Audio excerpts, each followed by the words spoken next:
The audition process is crazy. Yeah. It's got to be one of the most uncomfortable things for people. For everyone. Right? In a way.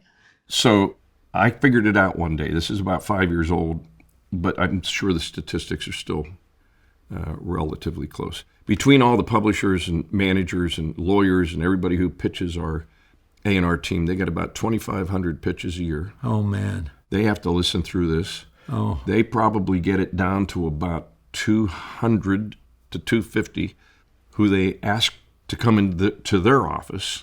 If they've made it past that, they ask to come to my office. About 40 a year. That's where the rubber meets the road. And we sign about 4. Yeah. 2,500 to 4. Wow.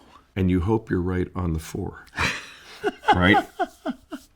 But I'll never forget, and it's so funny because the audition process is, they're coming in, they're nervous as hell. We do everything to make them feel comfortable, but I wouldn't feel comfortable. Right. They don't know those numbers, but they know that it was pretty tough to get to this office. Yeah. And then we have to sit there, make them feel comfortable, but don't get them too encouraged because you don't want them to think you're getting a record deal today. Right. Because we all have to go back and talk about it to make sure we feel good. Yeah. By the way, there have been 3 or 4 times where, no, in the room. But the first one that happened was Scott and I were sitting with these 2 guys who were a new duo called Ragtop Red. Oh, my God. Dan Smyers and Shay Mooney. And they come into the office. And I hope it was you that changed that name.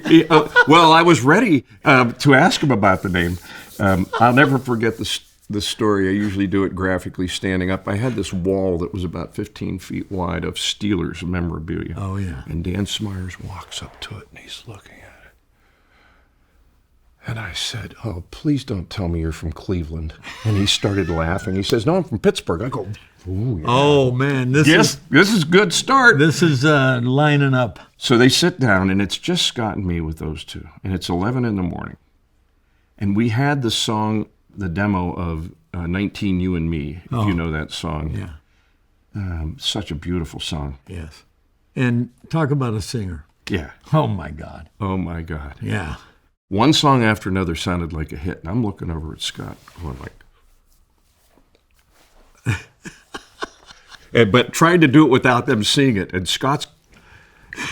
So finally thinking I got the leeway. It's the very first time I ever did it. I said, "You guys are not leaving here until you're Warner Brothers Records artists. You understand?" I locked the door, started pouring the booze. They were there till 6 o'clock. I took them home. My wife cooked them dinner because this is when these guys were, probably broke. Yes. I was not letting them even look at another record label. Look how that worked out. That worked out. Ooh, very well. So happy for those boys.